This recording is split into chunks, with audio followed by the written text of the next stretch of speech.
Quel ami fidèle et tendre, nous avons en Jésus-Christ, toujours prêt à nous entendre, quand nous lui adressons nos cris. Voilà, c'est ce que je connais. Shalom. Voilà, amen.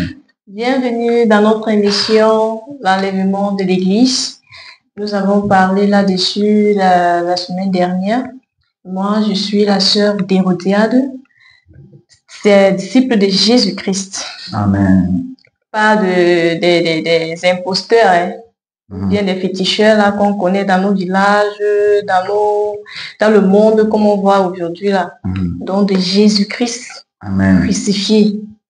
Il est mort et puis il est ressuscité. C'est pas un Jésus mort et calé dans la tombe. Alors, nous allons continuer avec notre émission aujourd'hui et je vous invite massivement à nous suivre ce soir, à écouter encore une fois de plus ce direct et à vous abonner. Abonnez-vous massivement. Likez, partagez, afin de bénir d'autres personnes qui vont écouter cette vidéo. Donc, vous serez vraiment pas seulement éclairé sur des points vraiment très importants que nous allons aborder ce soir, mais vous serez aussi bénis en nous écoutant ce soir. Et pour cela, n'hésitez pas, si vous avez des questions, vous pouvez laisser en commentaire. Si vous avez des suggestions, vous pouvez laisser en commentaire. Et puis, nous allons vous répondre, nous allons vous revenir lorsque nous verrons vos questions ou bien toute préoccupation dont vous auriez et que vous aurez besoin d'être éclairé là-dessus à la lumière de la parole de Dieu, bien sûr, avoir une connaissance sur ça. Donc, je vais me tourner vers le serviteur de Jésus-Christ, l'apôtre William, qui va nous apporter certains éclaircissements sur ce vraiment sujet très important pour nous en tant que chrétiens, en tant que disciples de Jésus, que nous voulons faire le royaume, nous voulons partager ce que nous connaissons, la connaissance que nous avons avec le peuple de Dieu, avec tous ceux-là qui vont nous écouter. Bonsoir, serviteur de Jésus-Christ, apôtre William. Bonsoir, Hérodiade. Bonsoir, servante de l'Éternel.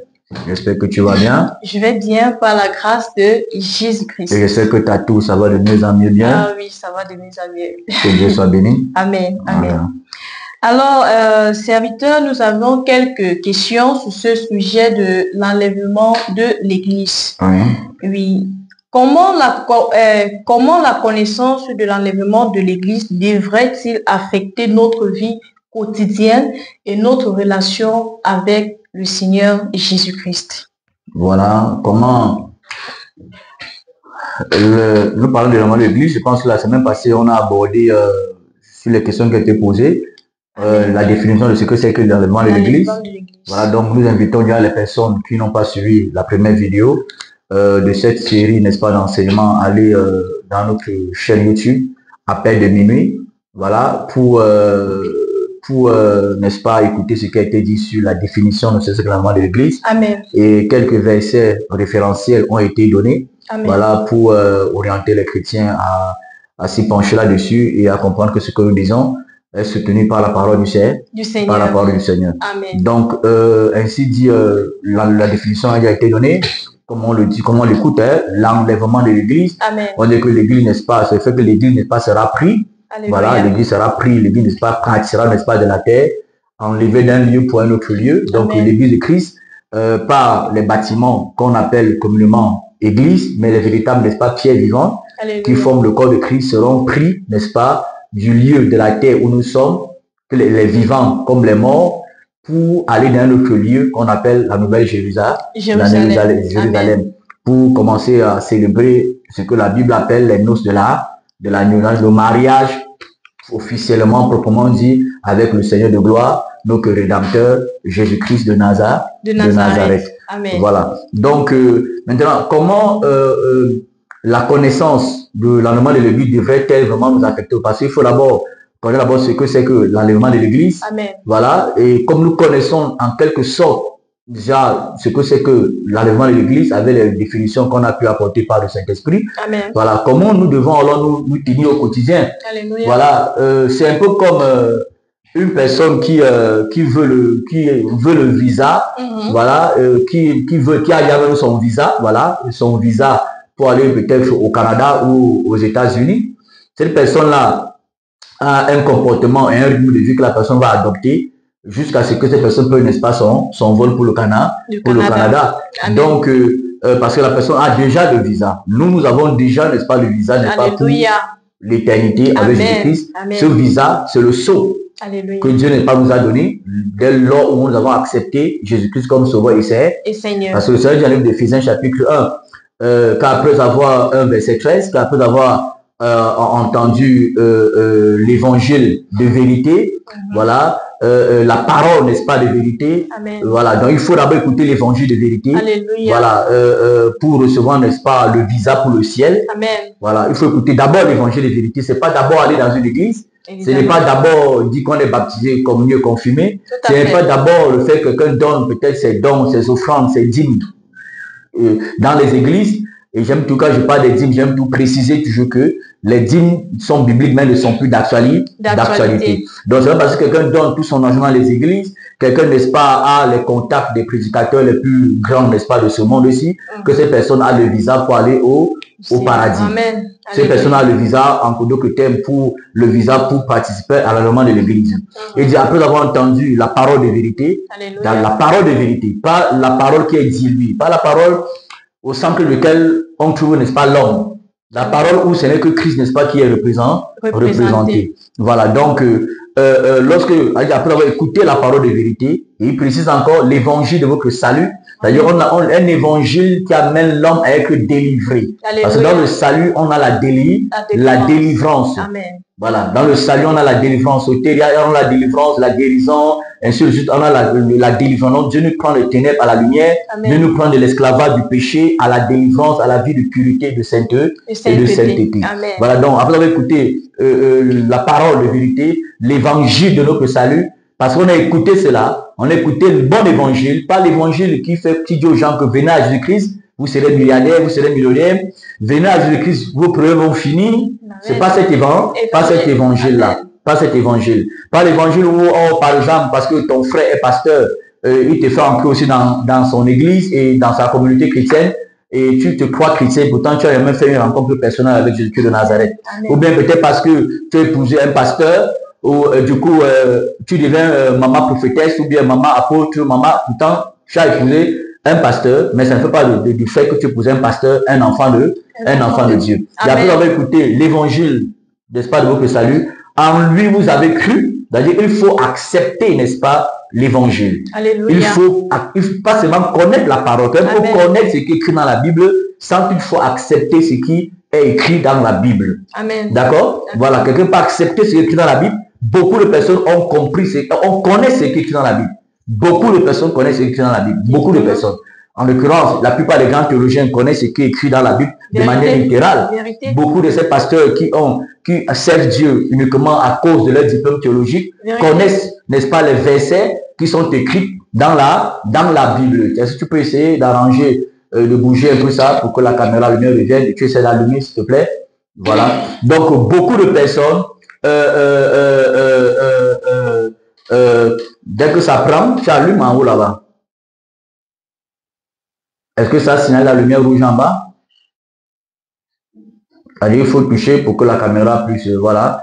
Donc, c'est un souci d'ordre technique. Donc, non, change encore jusqu'à la lumière, la blanche. Continue. Non, en haut. Voilà. Voilà, merci. Donc, il disait que beaucoup de personnes, n'est-ce pas, pour avoir la connaissance de ce qui est dans la parole. Les lettres qui sont dans la parole, mais sans vivre, n'est-ce pas, ce qui est dans la parole. Ce qui est dans la Bible. Vous voyez? Donc, il dit, après avoir écouté l'évangile, d'avoir entendu la parole de Dieu, l'évangile de notre salut, en cet évangile, on croit. Ça signifie qu'on accepte Alléluia. Croire, ça veut dire, c'est pas avoir la connaissance que ça existe. Croire veut dire accepter. Alléluia. On accepte cette parole-là. Et parce qu'on a accepté cette parole-là, Dieu n'est pas nous seul, n'est-ce pas, du Saint-Esprit.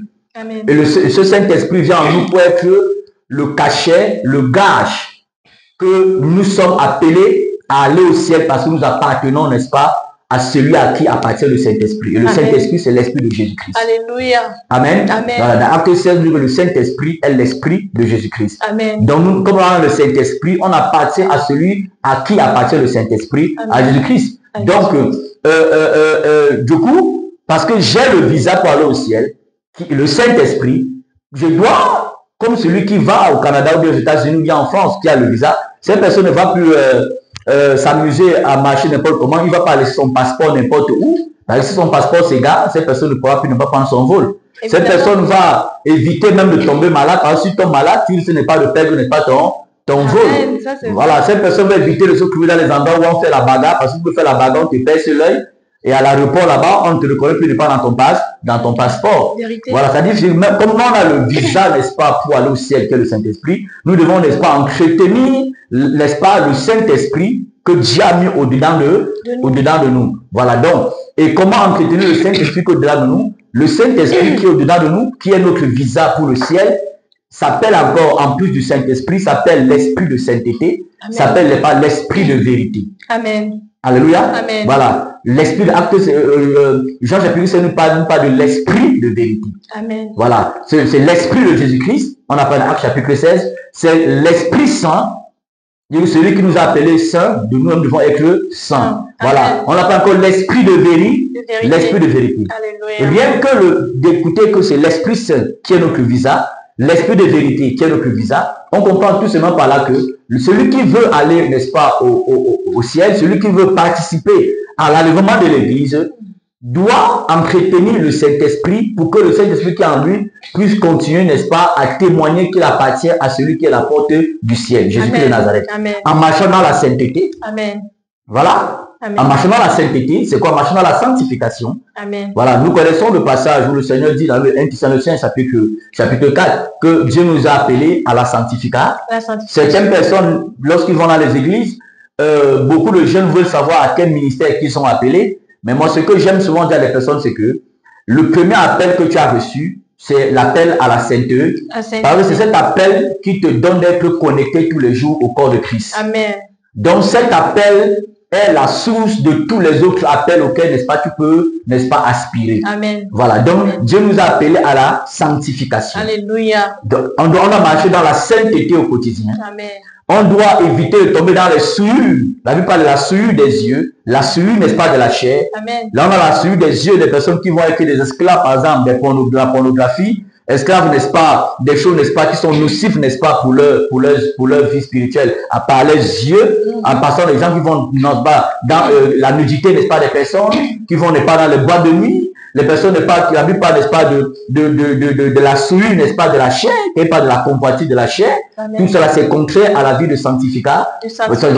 Donc, le fait que beaucoup de chrétiens convoitent des choses, seulement pas les désirs que manifeste, n'est-ce pas, leur chair. La chair, par exemple, de la personne lambda, s'il veut à tout prix avoir telle chaussure, tel vêtement, tel gars, telle soeur, ou bien telle fille, telle voiture, telle maison, tel matériel, tel téléphone, tel dernier cri de iPhone. Ça là, c'est la convoitise de la chair. Et lorsque quelqu'un, n'est-ce pas, s'expose, n'est-ce pas, à cela, cette personne facilement va souiller, n'est-ce pas, son corps, Amen. Va souiller, n'est-ce pas, son esprit. Déjà que Dieu n'est pas pour la convoitise. Amen. Voilà, la convoitise donne, n'est-ce pas, à être tombé dans l'égarement. Donc, on va voir beaucoup de personnes, même beaucoup de chrétiens aujourd'hui, malheureusement pris par convoitise. Parce qu'ils ont vu tel frère, telle soeur avoir telle chose. Ils prient, Seigneur, je veux avoir ça. Mais au fond, le Saint-Esprit sait que si tu pries ardemment pour ça, c'est parce que tu as vu ça dans la vie de tel frère, dans la vie de telle soeur. Et ce que tu as vu, tu peux prier pour quelque chose que tu as vu dans la vie d'un frère. Parce que nous devons être les imitateurs de ceux qui marchent pas selon les pôles, selon les pierres. Amen. Donc, tu peux voir parce qu'un frère et une soeur marchent beaucoup dans l'humilité, marchent beaucoup dans la maîtrise de soi, dans la sainteté. Tu veux, n'est-ce pas, ressembler à ce frère et à ce soeur. Là-bas, c'est loi. Là-bas, c'est l'œuvre du Saint-Esprit. Amen. Maintenant, mais malheureusement, ce n'est pas ça qui amène beaucoup de personnes souvent à imiter des personnes. Amen. On veut imiter telle personne parce que tel frère ou bien telle soeur a telle mèche sur sa tête, telle catégorie de mèche, telle catégorie n'est pas de vêtements, de chaussures, de tel ça, et ceci, tout ça, on tombe dans la convoitise. Donc, le Saint-Esprit, c'est l'esprit de sainteté. Donc, on a marché dans la sanctification. S'abstenir, n'est-ce pas, de la fornication. S'abstenir, n'est-ce pas, de la masturbation. Amen. Voilà, de tout ce qui est relation sexuelle illicite. Alléluia. La fornication, la masturbation, toutes ces choses-là, l'homosexualité, il faut s'abstenir, n'est-ce pas, de tout cela. Amen. Voilà, on a parlé de la pornographie, il faut s'abstenir de toutes ces choses-là. Voilà, donc, parce que nous voulons être dans la sainteté, dans la sainteté. Amen. Voilà, donc, il faut s'abstenir de tout, parlant de la sainteté, de mettre ses yeux, n'est-ce pas, n'importe où, mettre sa bouche, n'est-ce pas, n'importe où. Voilà, pour éviter le souhait, n'est-ce pas, ça, parce que le chrétien, il y a les chrétiens qui insultent, n'est-ce pas, les gens. Il y a les chrétiens qui maudissent, n'est-ce pas, les gens.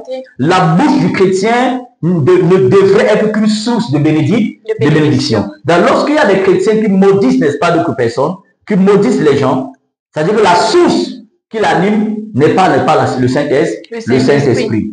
Alléluia. Amen. Voilà, ce n'est pas le Saint-Esprit. Donc, se sanctifier, c'est un ensemble de tout. Parce que se sanctifier même, ça va au-delà de la sexuelle illicite ou bien, n'est-ce pas, de dire les choses, n'est-ce pas, des injures, des obscénités, n'est pas, avec sa bouche, tout cela, ou bien de la masturbation, de la pornographie, ça va au-delà de ça. Même comme beaucoup de chrétiens vivent dans la masturbation, beaucoup de chrétiens vivent à l'intérieur, parce qu'il y a beaucoup de prédicateurs. Pour eux, ce n'est pas interdit, n'est pas qu'un chrétien n'est pas se masturber.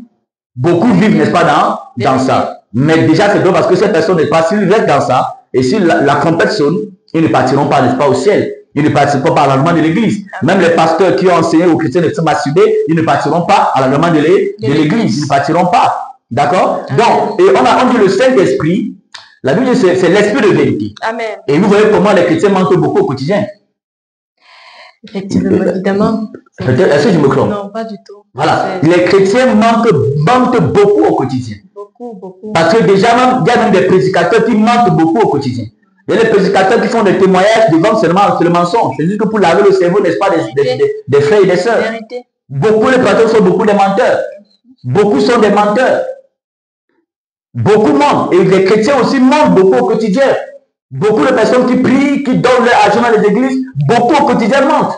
Mais pour eux, ils vont dire, bon, le mensonge que j'ai fait, ça ne tue pas quelqu'un, voilà, ça ne fait pas du mal à quelqu'un, c'est juste un petit mensonge. Mais le problème, c'est que Dieu n'a pas dit si c'est petits mensonges ou si c'est grands mensonges qui donnent, n'est-ce pas, d'aller en enfer. Dieu a dit mensonge, ça vient n'est pas de Satan. Évidemment. Celui qui vit dans le mensonge a pour père Satan. Amen. Amen. Le Seigneur a dit ça dans Jean chapitre 8. Il parlait, n'est-ce pas, aux pharisiens. Vous avez pour père, n'est-ce pas, Satan, parce qu'il est le menteur dès le commencement. Et quand il parle, le mensonge n'est pas du fond, n'est pas des entrailles. Lorsqu'on voit des chrétiens qui mentent, il faut qu'ils sachent, nous voulons les dire, que quand vous mentez, même si vous minimisez, n'est-ce pas, l'impact du mensonge que vous avez manifesté, sachez que celui qui vous a influencé, ce n'est pas le Saint-Esprit.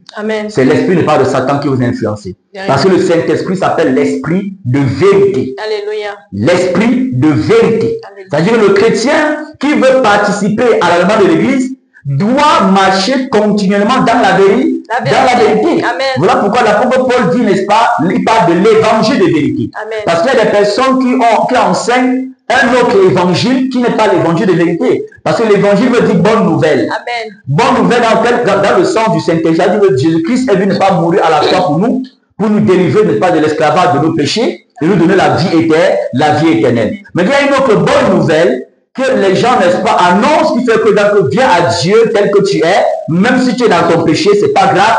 Dieu te connaît, reste comme ça, là, ce n'est pas grave. Même si tu as 3 copines, ce n'est pas grave. Et du coup, comme les gens reçoivent ça comme étant une bonne nouvelle. Voilà, il y a des gens à qui on a enseigné que, ok, même si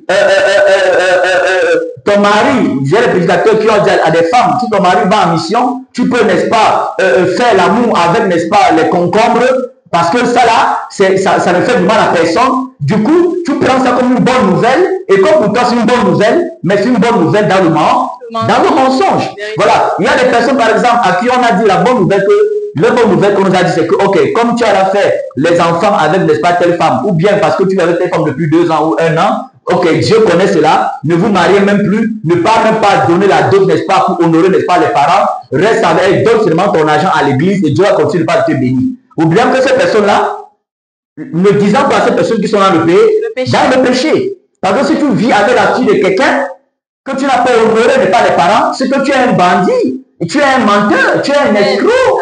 Même si ton pasteur t'a dit que non, c'est pas grave. Quand tu sèmes à l'église là, Dieu lui, il est content de toi. Sache qu'il t'a dit de donner une bonne nouvelle, mais une bonne nouvelle qui, n'est-ce pas, t'entraîne dans les ténèbres. Amen.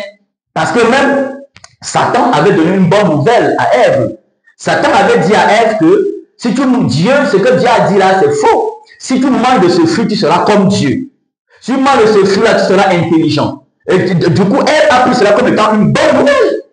Parce que c'est pour quelqu'un qui écoute que je serai comme Dieu, voilà, je serai puissant, je serai grand, voilà, c'est une bonne nouvelle. Évidemment. Mais derrière cette bonne nouvelle-là, il y avait la mort. Évidemment. Voilà pourquoi l'apôtre Paul a insisté au long de son ministère sur la nécessité d'annoncer l'évangile de vérité, l'évangile de vérité, c'est-à-dire la bonne nouvelle qui vient de l'esprit de vérité, l'Esprit Saint, l'Esprit de Jésus-Christ de Nazareth. Amen. Amen. Amen. Donc, le chrétien qui veut participer à l'enlèvement de l'Église doit tous les jours s'efforcer à marcher dans la sainteté, Amen. Dans la sanctification, c'est ce qu'on appelle la sainteté. Et dans 1 Thessaloniciens chapitre 4, là, Dieu nous a appelés à la sanctification. Amen. Et plus bas, au verset 4 et 3, et il dit encore plus bas, le verset 3 et 4, le verset 5 ici dit que ce que Dieu veut n'est pas ce que nous marchons dans la sainteté. Alléluia. Dans le même chapitre, dans la sainteté. Qu'on ne use pas de fraude, de duplicité, de fraude, de mensonge, de tout ce qui est faux. Et combien de chrétiens marchent dans le faux aujourd'hui? Beaucoup de chrétiens marchent dans le faux, dans le mensonge aujourd'hui, dans les duplicités, dans les escroqueries. Beaucoup de chrétiens marchent dans ces choses-là. Beaucoup de prédicateurs, n'est-ce pas, de prédicateurs marchent et vivent, n'est-ce pas, dans ces choses-là. Donc, la sainteté, la sanctification, ça va au-delà même de ne pas être dans la fornication. Amen. Voilà, ou bien dans le mensonge.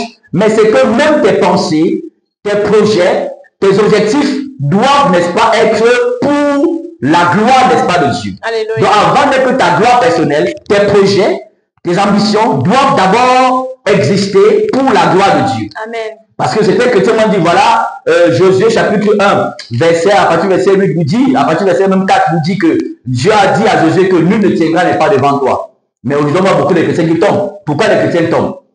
Pourquoi n'est pas les chrétiens ne pas tombent? Dans le péché, dans la fornication, dans l'adultère. Comment les pasteurs aujourd'hui n'est pas qui se marient, qui se divorcent parce que la femme a pris le poids, qui divorce parce que la femme n'est plus une femme du ministère, qui se remarie, n'est-ce pas, qui se remarie pendant que la femme est encore vivante et les chrétiens n'est pas acclament. Vous comprenez? Il y a les pasteurs qui divorcent comme ils veulent, ils se marient comme ils veulent et les chrétiens n'est pas acclament. Et si vous n'êtes pas étonné, surpris de que tous les jours, esclaves n'est-ce pas des démons, peur des démons, vous avez peur des démons, vous êtes esclaves n'est-ce pas des péchés, esclaves de la colère, esclaves de la haine, c'est parce que l'évangile que vous écoutez n'est pas l'évangile que c'est sur Christ. Amen. Voilà. Il y a eu, Josué dit à Josué, nul ne tiendra devant toi. Et plus bas, au verset 8, il dit, observe ma parole, médite-la jour et nuit, et tu le seras dans toutes tes entreprises. Mais pourquoi dans son entreprise, les chrétiens échouent? Les chrétiens échouent dans certaines entreprises. Les chrétiens échouent n'est pas dans certaines ambitions. Les chrétiens échouent n'est pas dans certains projets. C'est parce que ces projets-là, ces ambitions-là, ne concourent pas à la manifestation de la gloire, n'est-ce pas, de Dieu. C'est d'abord souvent pour notre propre gloire. Voilà pourquoi ça ne marche pas. Amen. Et comme Dieu est tellement bon, il peut souvent fermer, n'est-ce pas, un projet, parce que c'est que le projet là, si ça s'accomplit, ça va nous détruire. Amen. Il ferme cela, il bloque tout cela, ça n'arrive pas. Mais même avec qu'il bloque, beaucoup forcent à passer. Amen. Et lorsqu'on force à passer dans un projet avec lequel Dieu n'y est pas, on va tomber dans la compromission. Donc on sort de la sainteté. Ça signifie que la sanctification, ça va au-delà, n'est-ce pas, de la pensée, parce que beaucoup au-delà de la fornication, les publicités adultères, parce que beaucoup de personnes, on a déjà fait croire que non, si tu as de forniquer, c'est pas grave, c'est bon, tu as la tout fait. Non, même nos propres pensées doivent, n'est-ce pas, être sanctifiées par le Saint-Esprit. Alléluia. Donc nos pensées doivent exister pour la gloire du Seigneur. Amen. Nos motivations. Amen. Nos motivations. Ce qui se passe dans nos cœurs, nos choix, nos décisions, nos ambitions doivent être sanctifiées par le Seigneur. Ça doit être à part pour Dieu. Cela concourir à l'avancement du royaume, n'est-ce pas, des cieux. Amen. Alléluia. Amen. Voilà. Après la sanctification, On a, et voilà pourquoi il faut que les chrétiens aiment le message de la sanctification. Amen. Pas la sanctification superficielle. Non, voilà où on amène les chrétiens à les motiver dans leurs pensées. On dit crois que tu seras grand, crois que pense que tu as un peu de réussite. C'est pas question de parler que tu as un peu réussi. Ce n'est pas ça qui fait l'espoir réussi. Amen. Alléluia. Amen. Voilà, il y a un deuxième point que j'ai abordé, l'esprit du pas de l'esprit n'est pas de vérité. Amen. Le chrétien doit marcher dans la vérité. Et nous connaissons tout ce que c'est que la vérité. Le chrétien doit aimer l'évangile de vérité. Voilà, le chrétien doit aimer l'évangile de vérité. Donc, le chrétien qui attend participer à l'avènement de l'église doit aimer l'évangile de vérité. Amen. L'évangile de sainteté, oui. L'évangile de vérité. C'est-à-dire l'évangile qui est centré sur Jésus. C'est ça l'évangile, parce que Jésus-Christ est la vérité et la vérité. Donc il va aimer l'évangile de Jésus. Amen. Et l'évangile de Jésus-Christ, c'est l'évangile qui est centré sur Jésus. Amen. Pas un évangile qui est centré sur l'homme. Amen. Pas l'évangile qui est centré n'est pas qui fait le culte de la personnalité, n'est pas du pasteur, du prophète, n'est-ce pas, de l'homme de Dieu, du couple pastoral, du couple prophétique. Non, l'évangile qui est centré sur Christ. Parce que c'est l'évangile qui est centré sur Christ qui apporte d'être délivré. Amen. Amen. C'est ça qui apporte la vraie délivrance. Donc le chrétien qui veut participer à l'avènement de l'église, le prédicateur qui veut participer à l'avènement de l'église doit aimer l'évangile de vérité. Lorsqu'on vous dit par exemple que l'apôtre Paul a dit dans la parole que marchez, soyez mes imitateurs. Combien aujourd'hui imite l'apôtre Paul? Beaucoup préfèrent aller imiter, n'est-ce pas, Élisée, imiter Élie, imiter, n'est-ce pas, Élisée, Moïse, parce qu'ils vont dire, ok, on les appelait les seigneurs, parce qu'ils veulent aussi qu'on les appelle, n'est pas des seigneurs. Et amener, n'est-ce pas, les chrétiens avec, n'est-ce pas, des sujets, n'est-ce pas, à leur service au quotidien. Mais Paul dit, soyez mes imitateurs. Amen. Et il dit, portez les regards sur ceux qui marchent selon le modèle que vous avez en nous. C'est-à-dire que le chrétien qui veut participer à l'avènement de l'église doit écouter l'évangile de vérité qui sort dans la bouche des personnes qui marchent selon le modèle des hommes que Dieu a utilisé, n'est pas, pour bâtir, n'est-ce pas, l'église dans laquelle nous continuons à marcher aujourd'hui Christ. Et ces hommes-là, la Bible nous appelle dans le livre, n'est-ce pas, de 1 Pierre chapitre 1, verset 20, verset 25, et Éphésiens chapitre 2, verset 10, il nous parle, n'est-ce pas, ce sont les apôtres et les prophètes de l'agneau. Les apôtres et les prophètes de l'agneau. Les apôtres et les prophètes de l'agneau. Voilà les hommes sur qui on va porter nos regards. Paul lui a dit, j'ai combattu le bon combat, j'ai gardé la foi. Amen. Désormais, la couronne, n'est-ce pas, de gloire, la couronne de justice, mes réserves. Si nous voulons aussi remporter la couronne de gloire, la couronne, n'est-ce pas, de justice, la couronne, n'est-ce pas, de vie, nous devons marcher comme les Paul, comme les Pierre ont marché, comme les Timothée ont marché, comme les Tites ont marché. Les Tites étaient les hommes qui étaient intègres. On a donné, les titres n'est pas porté souvent l'argent des offrandes de certaines églises pour amener dans d'autres églises pour soutenir, n'est pas, les nécessiteux, sans rien voler dessus, sans rien piper là-dessus. Pas du tout. Amen. Pas du tout. Mais aujourd'hui, des personnes, n'est pas, mortes, parce que celui qui ment, c'est celui qui vole. C'est la même chose. C'est-à-dire, les personnes aujourd'hui mentent dans les églises, les personnes vont dans l'église, les gens volent les offrandes, les gens détournent, n'est-ce pas, les offrandes dans les églises, les gens détournent, je vais parler de dîmes. Parce que la dîme, comme je l'ai dit, est biblique, mais elle n'est plus d'actualité. Elle n'est plus d'actualité. Vous comprenez? Si un pasteur s'accroche à la dîme, parce que c'est un dîmovore, comprenez que c'est parce que lui, il ne veut pas forcément accepter l'évangile de vérité. Amen. L'évangile de vérité. Amen. Vous comprenez? Amen. Et lorsqu'on devient attaché à la dîme, on ne veut plus rien écouter parce qu'on se dit, ok, si on ne prend pas la dîme, comment est-ce qu'on va faire pour vivre? Et donc le prédicateur va dire, ok, donc moi, est-ce que je ne mange pas la dîme de l'église, mais parce que le pasteur a eu le temps suffisamment d'emmagasiner, n'est-ce pas, des conteneurs de dîmes qu'il a pris des années antérieures, des offrandes, il est parti se bâtir un empire peut-être immobilier avec cela. Maintenant, je n'ai pas à l'humilité qui ne prend plus les dîmes. Mais pourtant, c'est les dîmes qui l'ont propulsé là où il est forcément. C'est-à-dire cette personne-là est dans le mensonge. Amen. Vous comprenez? Donc, pour participer à l'événement de l'église, il faut marcher dans la vérité. Amen. C'est-à-dire si tu écoutes la vidéo, par exemple, et que tu es encore esclave du mensonge, pour toi, c'est difficile d'accepter l'évangile de vérité. Tu as envie qu'on te prêche l'évangile qui te plaît. Tu peux demander qu'on prie pour toi, pour que Dieu n'ait pas mis en toi la soif de la vérité. Dieu met en toi la soif, n'est-ce pas, de la vérité, et tu seras délivré. Parce que c'est la vérité n'est pas qui délivre réellement. Amen. Pourquoi les chrétiens ont encore peur des sorciers? Pourquoi les chrétiens ont encore peur des vampires? Pourquoi les chrétiens, lorsqu'il y a le cafard dans la maison, ils ont peur? Pourquoi les chrétiens ont besoin d'avoir les bouteilles d'eau? Pourquoi les chrétiens ont besoin d'avoir les anointing water, anointing oil? Pourquoi ils ont besoin de tout ça? Parce que beaucoup n'ont pas été affranchis. Alléluia. Parce que c'est là que tu es affranchi par la vérité, que tu es imbibé, tu es oint, tu es revêtu, tu es rempli, équipé de l'onction de Christ qui te donne de marcher au-dessus, n'est-ce pas, de tous tes adversaires, au-dessus de tous tes ennemis, sans rien craindre. Amen. Amen. Amen. Voilà. Donc, si quelqu'un veut participer à l'événement de l'église, il doit marcher dans la sainteté, dans la vérité. Amen. Le Seigneur dit dans la parole, dans le 1 Pierre chapitre 2, à partir du verset 1 à 5, il nous dit que parmi vous, il n'y a pas, parmi les chrétiens, qu'il n'y ait pas de dissimulation, qu'il n'y ait pas de mensonge, il n'y ait pas de médisance, il n'y ait pas de jalousie, il n'y ait pas de calomnie. D'ailleurs, si tu es chrétien, dans une communauté quelconque, et que là-bas, tu as ton groupe de personnes avec qui vous mentez sur d'autres personnes, vous médisez sur d'autres personnes, vous faites les calomnies sur d'autres personnes, vous jalousez, n'est-ce pas, d'autres personnes, vous voyez, sache que tu es en train de te préparer à rater l'enlèvement de l'église. Dieu dit que parmi vous, qu'il n'y ait pas,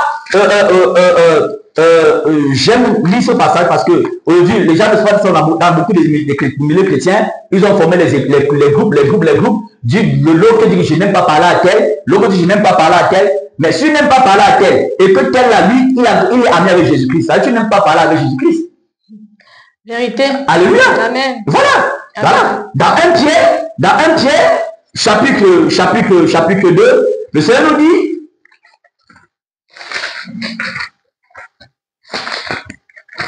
voilà, permettez-moi, hein, voilà, j'aime lire ce passage-là, parce qu'il y a beaucoup la sorcellerie, beaucoup de jalousie parmi les chrétiens aujourd'hui.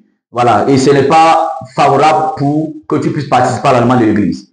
Il dit, la Bible dit, 1 Pierre chapitre 2, il dit, rejetant toute méchanceté. Pierre ici s'adresse à les chrétiens, pas les païens. Amen. Il s'adresse à les chrétiens. Il rejetant toute méchanceté, toute ruse. La ruse, c'est ce qu'on appelle n'est pas les tromperies, le faux, la duplicité.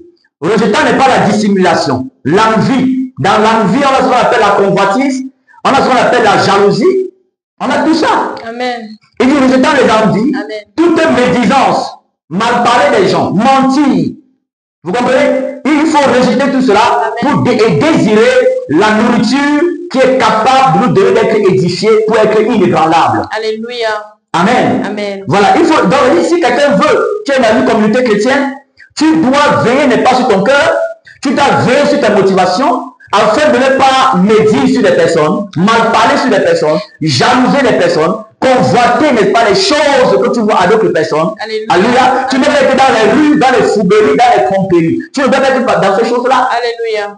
Amen. L'apôtre Paul nous dit dans l'Éphésiens qu'il faut rejeter pas tout mensonge. Qu'il n'y ait pas de mensonge parmi vous. Amen. Il n'y ait pas de plaisanteries, n'est-ce pas, bizarres parmi vous. Vous comprenez? Il dit rejeter ces choses-là. Amen. Donc le chrétien qui veut participer à l'enlèvement de l'église doit marcher dans la sainteté, dans la vérité. Et marcher dans la vérité veut dire accepter l'évangile de vérité. Alléluia. Alléluia. Amen. Accepter l'évangile de vérité. Amen. Pas l'évangile qui est mélangé dans le but, n'est-ce pas, de vous faire plaisir. Et en plus, encore, il y a un passage qui me revient. Le Seigneur a dit le 2 Timothée chapitre 4, qu'il viendra un temps où les gens auront la démangeaison d'entendre les choses agréables à leurs oreilles. Amen. Si toi, dans ton oreille gratte, dans ton cœur, tu veux seulement écouter, n'est-ce pas, les prédicateurs qui te plaisent.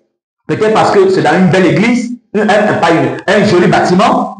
Peut-être parce que votre église est bien, votre bâtiment est bien climatisé. Parce que votre pasteur, par exemple, il est tout costumé, ça fait que les mèches coûtent 1 million, et toi, tu as aussi espoir qu'en te connectant à sa gloire, tu auras aussi pas les mèches qui coûtent 1 million demain. Donc, tu es venu de te connecter à la gloire, n'est-ce pas, de la femme de ton pasteur.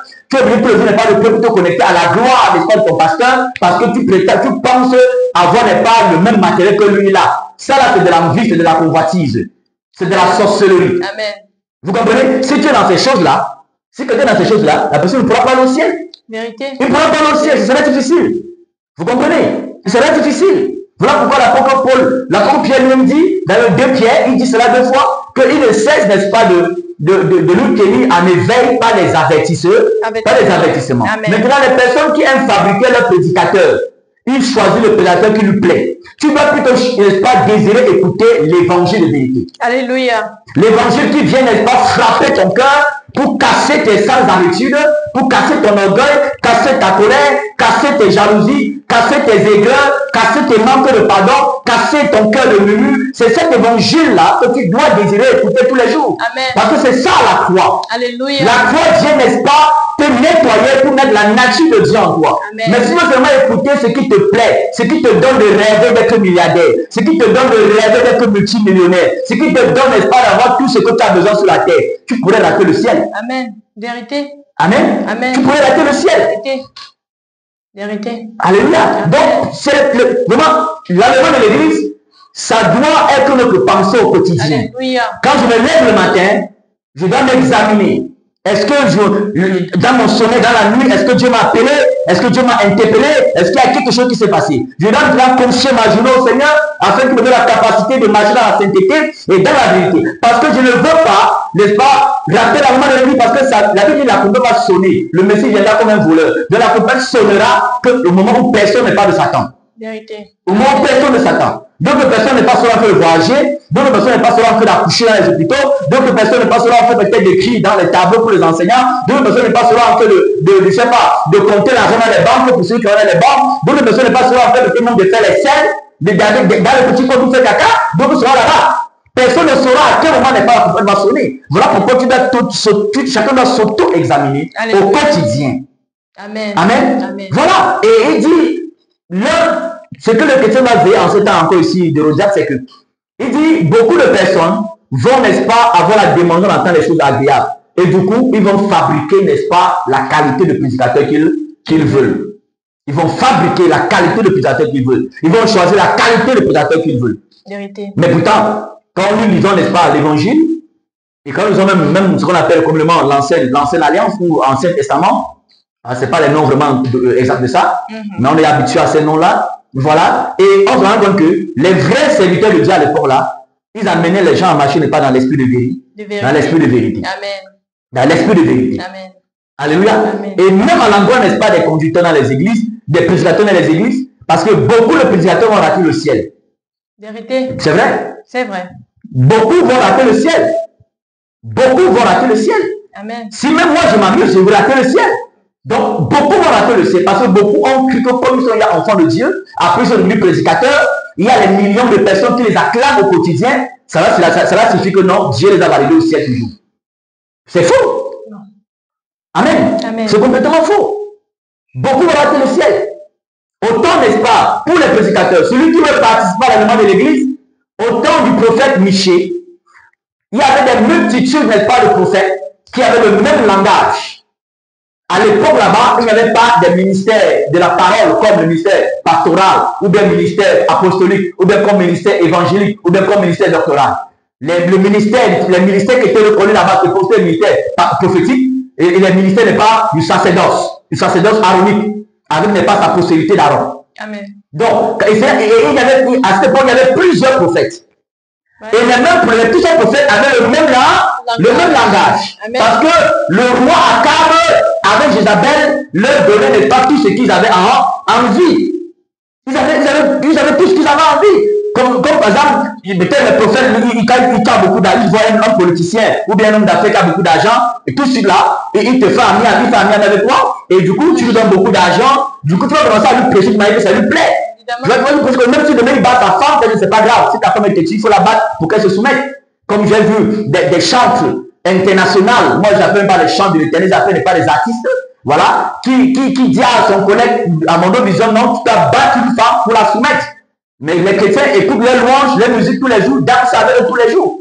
Oui? Donc, à cette époque, le prophète Michée, parce que Michée était un prophète qui était authentique, et il avait exercé dans une même période, n'est-ce pas, avec le prophète Ésaïe, qui étaient les véritables prophètes, n'est-ce pas, du Seigneur. Et bon, la plupart de ces prophètes-là prophétisaient les choses qui sont agréables aux yeux, n'est-ce pas, des puissants de cette époque-là, comme Akab, comme Josaphat, comme Jézabel.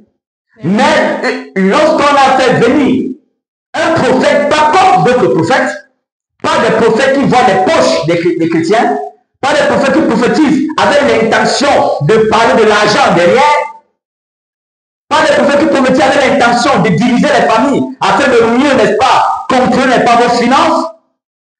Ces prophètes, Michel est arrivé, il a dit que on lui a dit que comme nous tous on a prêché comme ça à ces gens-là, prêche comme nous. Voilà le danger dans ces siècles-ci. La plupart des prédicateurs ont oublié que Jésus-Christ vient chercher une église sans tâche. Amen. Ni rideux, ni rien de semblable. Beaucoup ont oublié que Dieu a établi les conducteurs, comme l'apôtre Paul le dit dans le Colossiens chapitre 1, verset 28, que Dieu a établi les conducteurs pour présenter, n'est-ce pas, à Dieu tout âme devenue parfait en Christ. Tout âme devenue parfait en Christ. Amen. C'est-à-dire Dieu ne nous a pas établi pour, n'est-ce pas, nous remplir, n'est-ce pas, le compte bancaire, mais pour que les âmes que Dieu nous envoie, nous puissions rendre compte à Dieu. Alléluia. Par rapport à chacune de ces âmes. Donc si tu as 3000 âmes dans ton église, c'est que tu rendras compte, n'est-ce pas, à Dieu pour les 3000 âmes qui sont venues, n'est pas, dans ton église. Amen. Mais peut-être, beaucoup maintenant vont se bluffer que j'ai 3000 âmes, parce que 3000 âmes là, ça fait beaucoup de femmes. Mais peut-être ce n'est pas là-bas que Dieu t'attend. Dieu va te demander les comptes. Évidemment. Toi, leader, tu as 4000 âmes, 10 000 âmes, tu vois les églises, les églises locales partout dans le monde entier. Ça là, c'est un jugement aussi sur ta tête. Ne te glorifie pas parce que tu as beaucoup, n'est-ce pas, les âmes. Mais dis-toi, pose-toi la question, est-ce que je serai un ouvrier devant le Seigneur qui va rougir? Amen. Comme Paul dit à Timothée, en ordre l'évangile de vérité, comme un ouvrier n'est pas qui n'a pas à rougir quand il sera devant son maître. Alléluia. Alléluia. Alléluia. Voilà. Michel, il a dit que je dirais ce que l'Éternel m'a demandé de dire. Alléluia. Amen. Amen. Voilà les leaders qui veulent participer à l'élément de l'église. Ils ne veulent pas prêcher pour faire plaisir à leurs collègues prédicateurs, faire plaisir à la masse, parce qu'ils ont compris que il ne faut pas qu'il y ait l'élément de l'église. Amen. Amen. Amen. Mais beaucoup ont oublié que non, nous sommes là, c'est pour aller au ciel. Et beaucoup ont pensé que bon, pour les prédicateurs, voilà, on a fait 50 ans comme prédicateur, ok, c'est bon, on peut se permettre, n'est-ce pas, d'escroquer les gens, de diviser les familles, de divorcer, se remarier comme on veut, tout cela. Beaucoup ont validé ça. Ils ont oublié que non, nous sommes là, c'est pour l'éternité, avec Jésus-Christ. Beaucoup ont oublié cela. Voilà pourquoi beaucoup doivent se repentir. Voilà pourquoi beaucoup, s'ils ne se repentent pas, ils vont rater, n'est-ce pas, l'élément de l'église. Voilà pourquoi j'aime souvent dire que beaucoup de chrétiens, j'essaie de caricaturer un peu cela, beaucoup de chrétiens, n'est pas de chrétiens entre guillemets, n'est-ce pas, vont gifler, bastonner, chouquer le prédicateur, n'est-ce pas, en enfer. Ils vont dire, mais toi tu fais quoi ici là? Je suis ici, toi ici, tu fais quoi? C'est triste. Beaucoup vont étrangler les prédicateurs là-bas, dans le saisir de mort. Beaucoup vont les étrangler. Mais ça sera trop tard. Ça sera trop tard. Donc, vraiment, le prophète Michée, lui, il ne disait que la vérité. Que la vérité. Parce que l'esprit qui les animait, c'est l'esprit qui animait Noé. Parce que Dieu appelle Noé dans le 2. Il parle de Noé dans le 2 Pierre chapitre 1, que Noé, n'est-ce pas, qui était un prédicateur de la justice. Donc, depuis le temps-là, Noé était un prédicateur de la justice. C'est-à-dire que c'est un prédicateur de la vérité. Amen. Voilà pourquoi il a été enlevé, n'est-ce pas, dans l'âge qui était une image de l'enlèvement de l'église avant, n'est-ce pas, la destruction, n'est pas, de la terre. Alléluia. Amen. Donc c'est important que le chrétien puisse chaque jour vérifier sa marche chrétienne à la lumière, pas de la part, à la lumière de la parole. Amen. Alléluia. Et aimer l'évangile de vérité. L'évangile qui vient pas pour nous élever dans la gloire matérielle financière, pas pour venir satisfaire d'abord nos besoins, n'est-ce pas, terrestres, mais qui vient d'abord mettre la nature de Christ en nous. Alléluia. Qui vient, n'est-ce pas, enraciner la nature de Christ en nous. C'est cet évangile qu'on doit désirer. Amen. Alléluia. Parce que si tu as la nature de Christ en toi, en abondance, même si demain Dieu te donne les milliards ne vont pas te perdre. Alléluia. Mais si tu as les milliards et tu n'as pas la nature de Christ, c'est-à-dire l'onction, la capacité qui va avec la gestion de ce milliard-là, le milliard va t'amener, n'est-ce pas, en enfer. Vérité. Amen. Amen. Voilà. Donc, vraiment, amen. Pour cette question-là, c'est vrai que j'aime beaucoup l'enlèvement de l'église. Donc, la réponse a été beaucoup longue parce qu'il y a beaucoup à dire là-dessus. Évidemment. Voilà. Et comme c'est une émission qui est sur une longue période, il y aura beaucoup de questions à poser, n'est-ce pas, là-dessus. Donc, le chrétien qui veut participer à l'enlèvement de l'église, chaque jour, il doit s'efforcer à marcher dans la sainteté, amen. Dans la vérité, amen. Dans l'amour, dans l'humilité, face à la parole de Dieu. Amen. Face à la parole du Seigneur, il faut être humble afin que l'autre cœur accepte la parole du Seigneur, de marcher dans la justice. Et quand il dit dans l'amour, l'amour envers les frères, n'est-ce pas, et les sœurs. Amen. L'amour, n'est-ce pas, envers même les inconvertis, parce que Dieu a tant aimé le monde, il est mort pour ces inconvertis. Amen. Même, et parmi ces inconvertis, il y a les sorciers, il y a les vampires, auxquels, n'est-ce pas, vous enseignez à décapiter les têtes tous les jours, à envoyer le feu pour les tuer. Il faut les aimer. Sans ça, tu ne participeras pas en l'élément de l'église. Si tu tues tes ennemis, tu maudis tes ennemis, c'est ce que tu vas rater l'élément de l'église. Tu vas te repentir. Amen. Et, au nom de Jésus-Christ. Et demander qu'on prie pour toi et que tu sois enseigné. Alléluia. Amen. Amen. Donc vraiment, je pense qu'on aura l'occasion encore de vivre n'est pas sur ces points-là aussi. Voilà, donc le chrétien doit se sanctifier au quotidien. Amen. Hébreu chapitre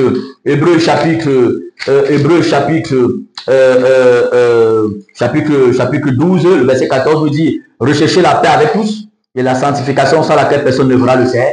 C'est-à-dire qu'il faut marcher dans la sanctification. Amen. Si on veut voir le Seigneur à l'enlèvement de l'église ou avant l'enlèvement de l'église, si tu veux voir le Seigneur tous les jours pour tes projets de travail, de voyage, d'enfants, de mariage, tous tes projets, tout.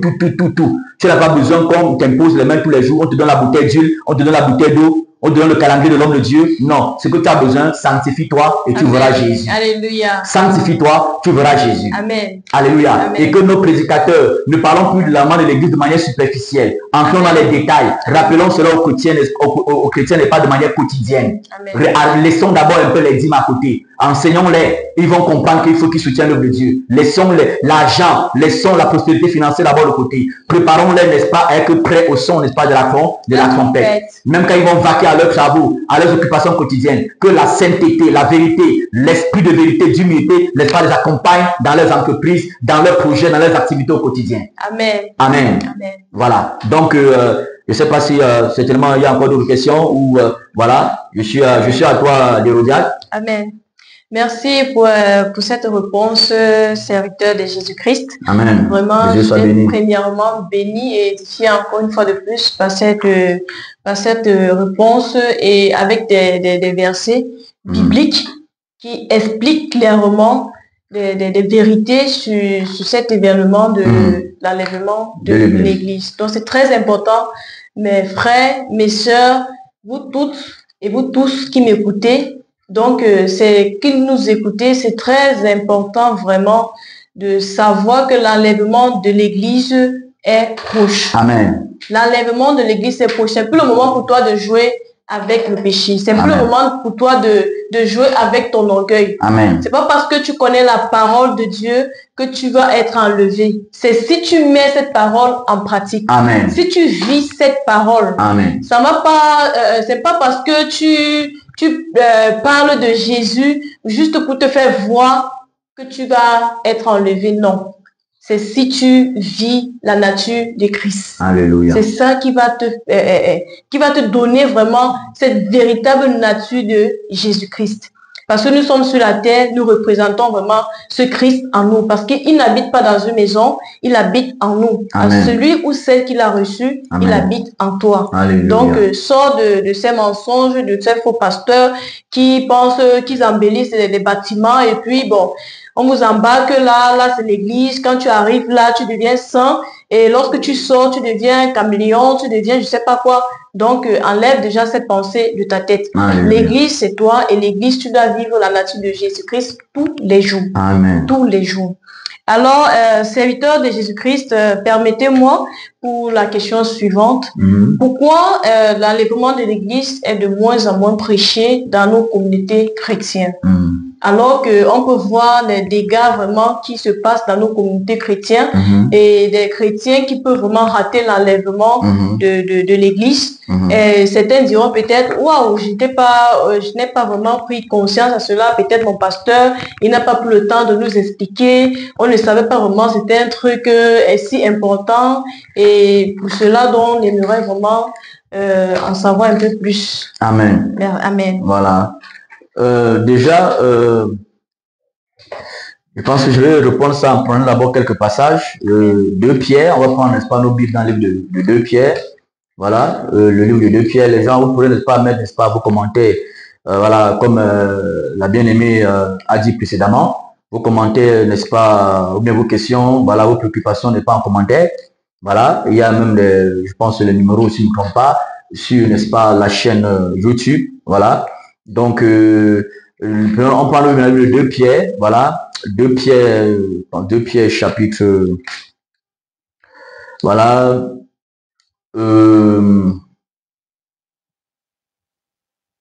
Voilà, 2 Pierre chapitre 2. Voilà, 2 Pierre chapitre 2. Dans le livre de 2 Pierre, le Seigneur, n'est-ce pas, parle beaucoup, n'est-ce pas, de l'enlèvement de l'Église, du retour vraiment du Seigneur. Il parle, n'est-ce pas, du temps de la fin. Voilà, des derniers temps. Voilà, l'apôtre Pierre, il insistait là-dessus parce qu'il disait qu'il voit cela comme une obligation.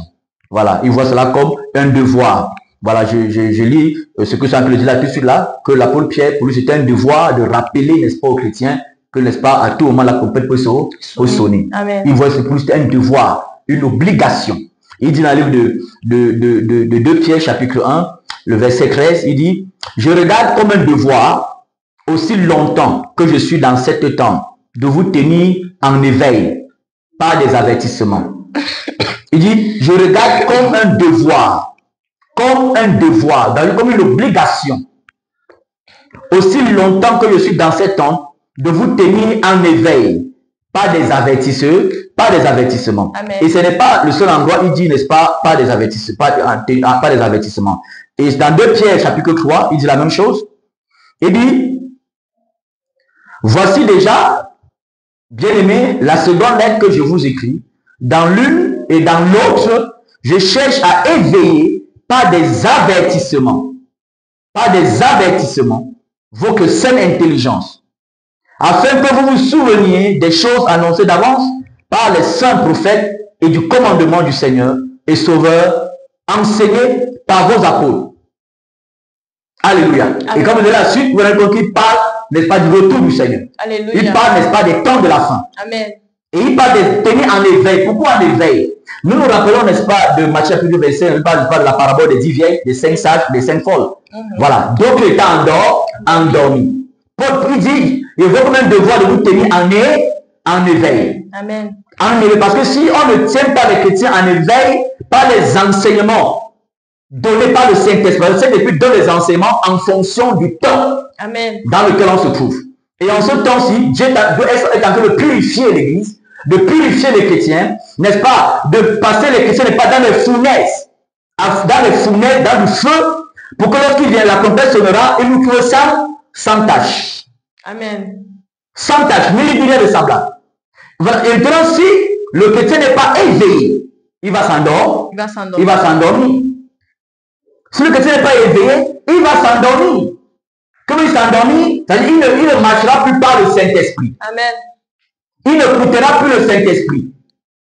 Même si le Saint-Esprit parle, il va comprendre le contraire. Parce qu'il ne marche que par la chair. Le Paul Pierre dit ici, je vois comme un devoir de vous tenir en éveil. Amen. En éveil.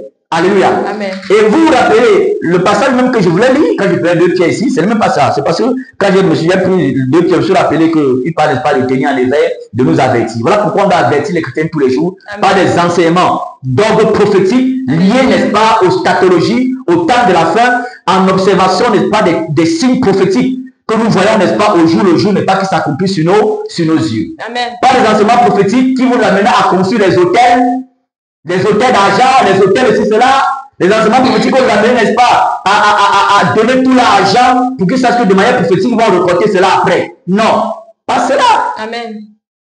Alléluia, pas cela. J'ai lu la parole dans le livre de 2 Pierre chapitre 2.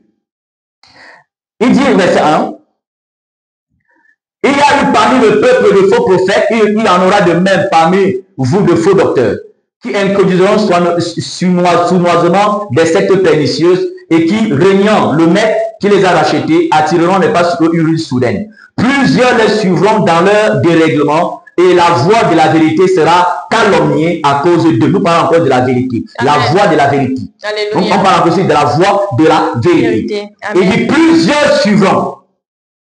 Voilà pourquoi je disais précédemment que certaines personnes se glorifient d'avoir dans une église 10 000 personnes.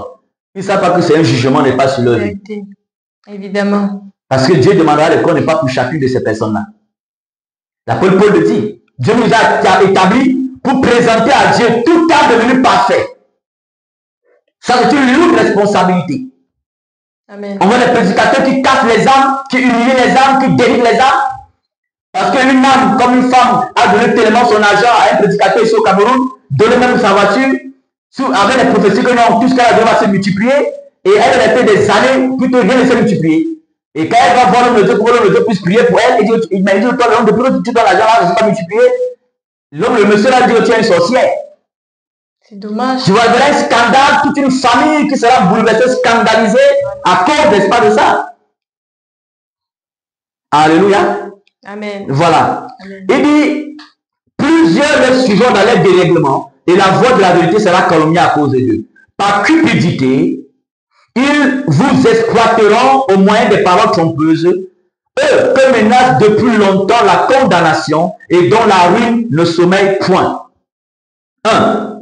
Pourquoi de plus en plus ce n'est pas enseigné de manière profonde, avec insistance, avec, n'est-ce pas, avertissement, la doctrine de l'enlèvement de l'Église dans, n'est-ce pas, les milieux chrétiens? C'est parce qu'il y a beaucoup de personnes dans les milieux chrétiens, beaucoup de conducteurs, beaucoup de prédicateurs, beaucoup de leaders qui ont déjà, n'est pas, perdu le Saint-Esprit. Et du coup, ils ne travaillent plus en réalité pour le ciel, ils travaillent en réalité pour eux-mêmes. Donc du coup, Satan va les amener à ne pas préparer réellement l'Église à l'enlèvement de l'Église.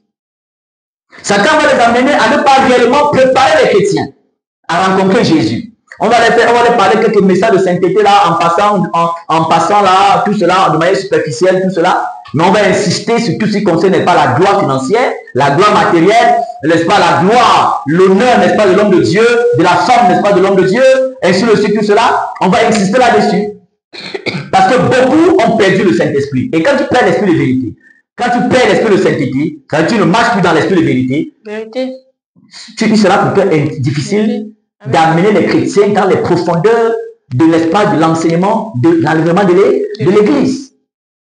Alléluia. Amen. Oui. Il dit, j'ai lu au verset 5, si Dieu n'a pas épargné l'ancien monde, mais s'il a sauvé 8 personnes, dont Noé, ce prédicateur de justice, lorsqu'il fit venir le déluge sur un monde d'impies, il a condamné à la destruction et à la ruine au sang de la vie de Sodome et de Gomorrhe, en donnant comme exemple aux impies à venir. Ici, on nous parle de Noé. La conscience de l'âge de l'alliance, de l'âge, n'est-ce pas, de Noé, c'était une petite préfiguration, n'est-ce pas, de l'enlèvement de l'Église. Amen. Alléluia. Et Noé, c'était un prédicateur de la justice. Quand Noé avait dit aux gens que Dieu va détruire la terre, comment les gens sont faits? Les gens sont moqués de Noé. Les gens étaient en train de fêter, ils buvaient leur bière, ils jouaient dans leur là, ils buvaient, ils sautaient, comme on dit, les nuits que tu n'est pas comme les boîtes de nuit. Voilà. Ils jouaient, mais ils n'ont pas écouté, n'est-ce pas, Noé qui les parlait.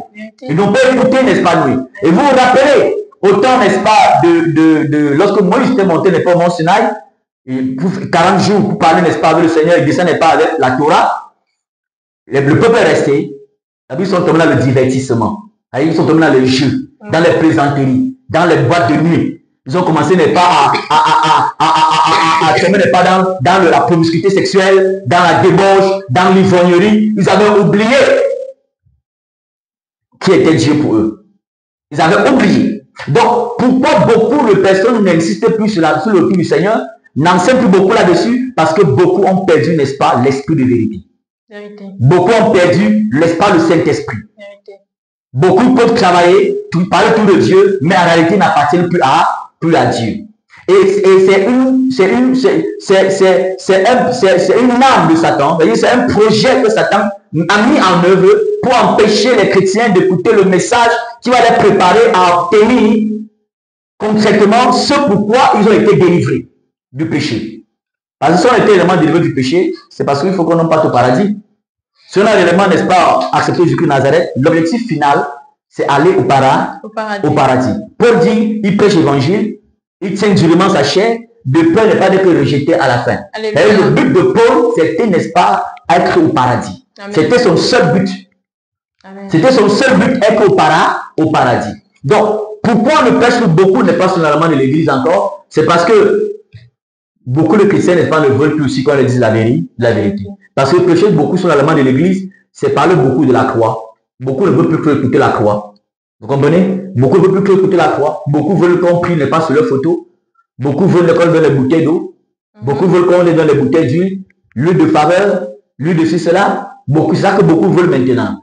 Et si tu veux venir les prêcher, n'est pas la croix, ils vont pas trop être d'accord. Ou bien que c'est la prédication de la croix, n'est pas qui donne le chrétien d'être puissant. C'est ça. Ce ne sont pas les bouteilles d'eau. Amen. Ce ne sont pas les bouteilles d'huile. Qu'on vous donne, on vous vend.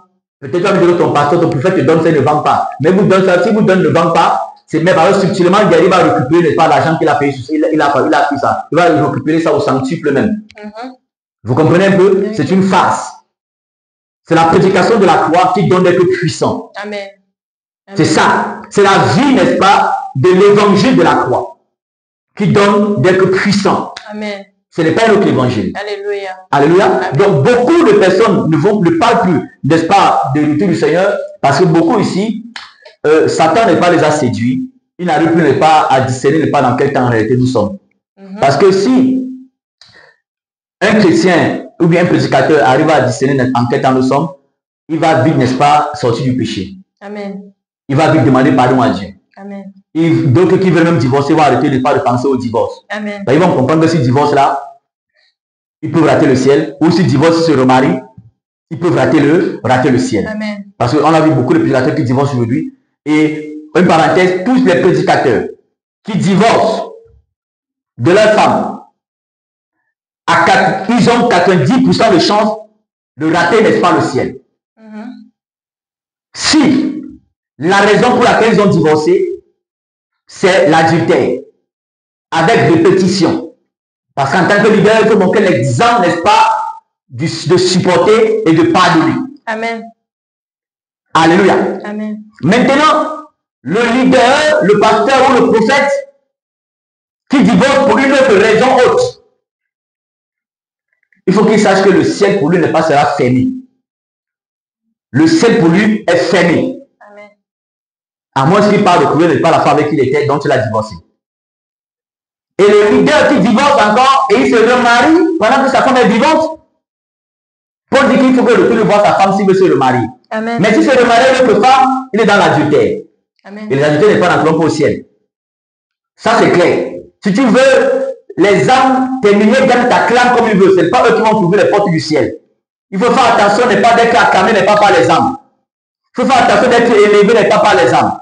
Cherchez plutôt, n'est-ce pas, à écouter ce que Dieu te dit. Amen. Alléluia. Amen. Amen. Amen. Donc, je disais que beaucoup de personnes vont rater le ciel parce qu'on n'arrive plus à discerner, n'est pas dans quel temps est-ce que nous sommes. Le Seigneur dit avec Matthieu chapitre 16, il parlait, n'est-ce pas, aux pharisiens, il disait aux disciples que méfiez-vous du levain des pharisiens. Alléluia. Amen.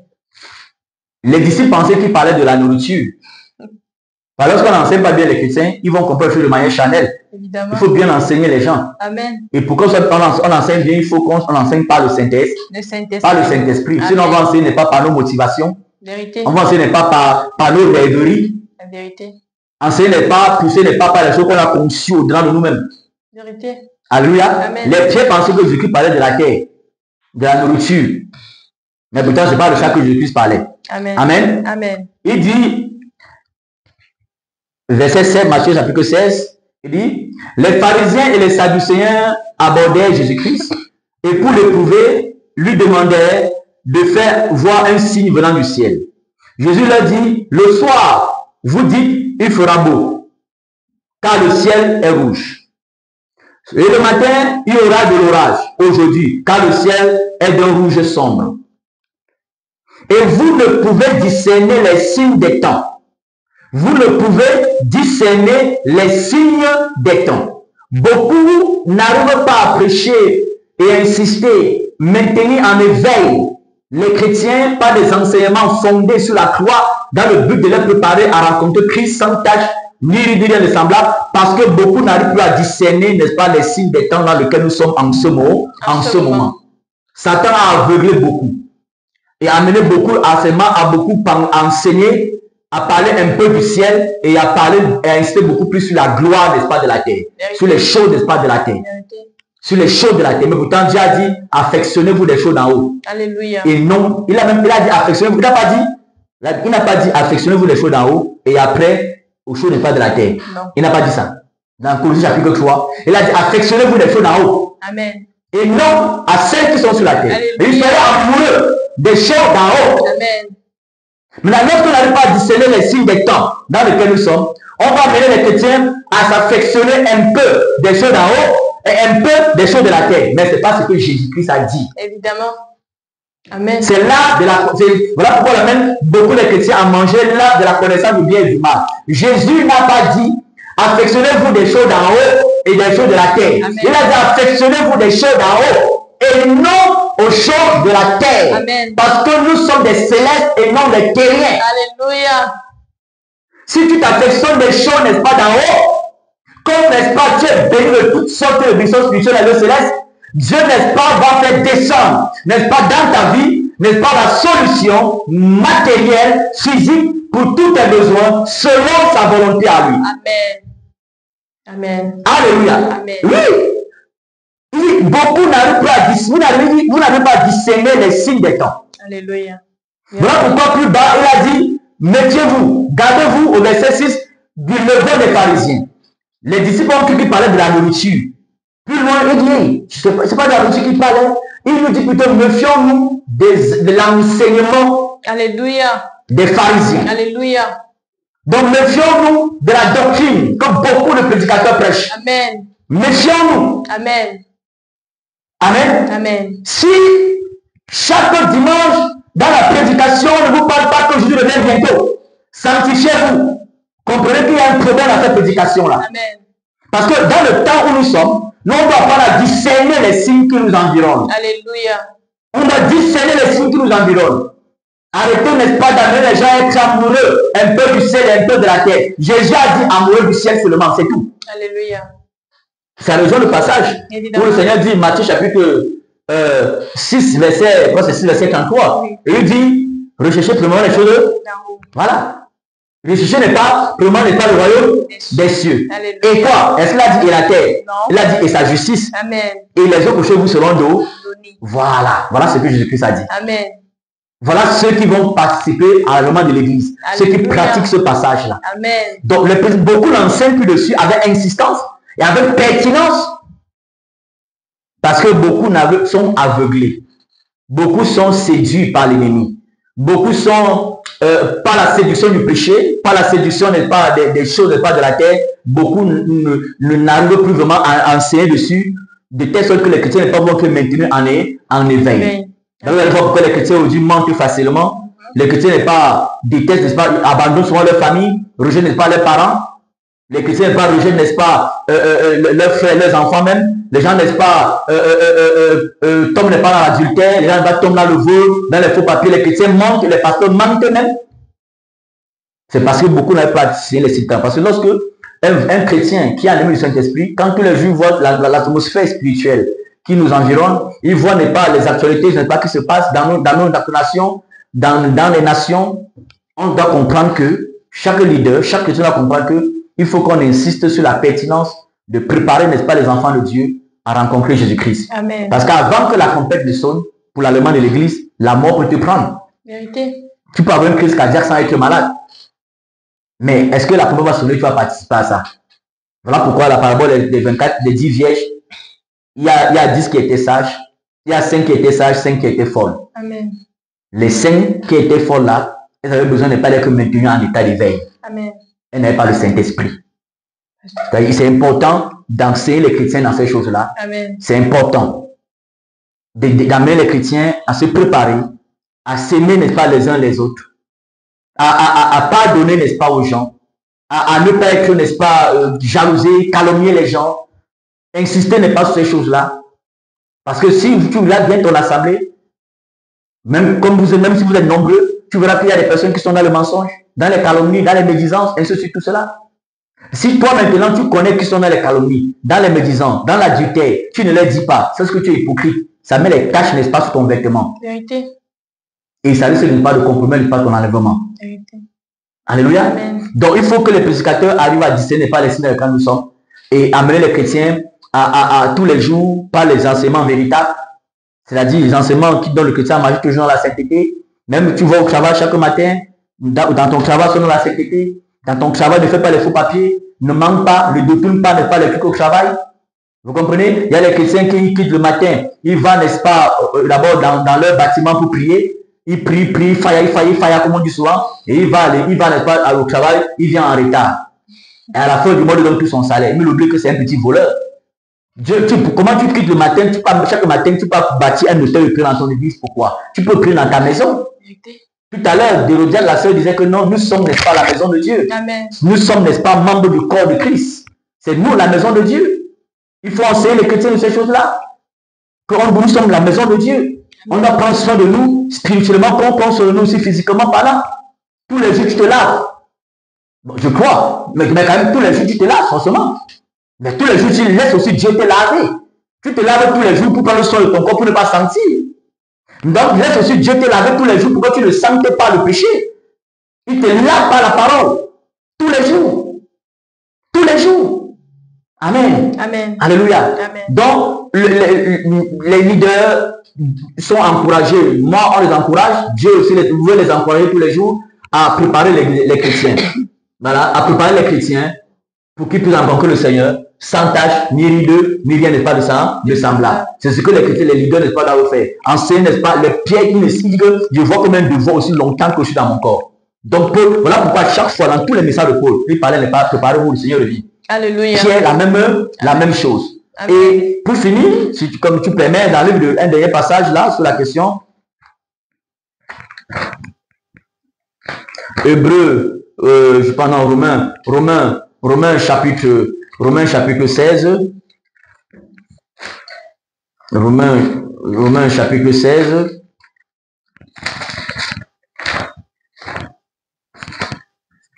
Voilà, je vais lire Romains chapitre 16. Je pense que c'est ça, moi que je me trompe. Voilà, Romains chapitre 15, autant pour moi. Voilà, Romains chapitre 15, Seigneur dit, l'apôtre Paul dit ceci.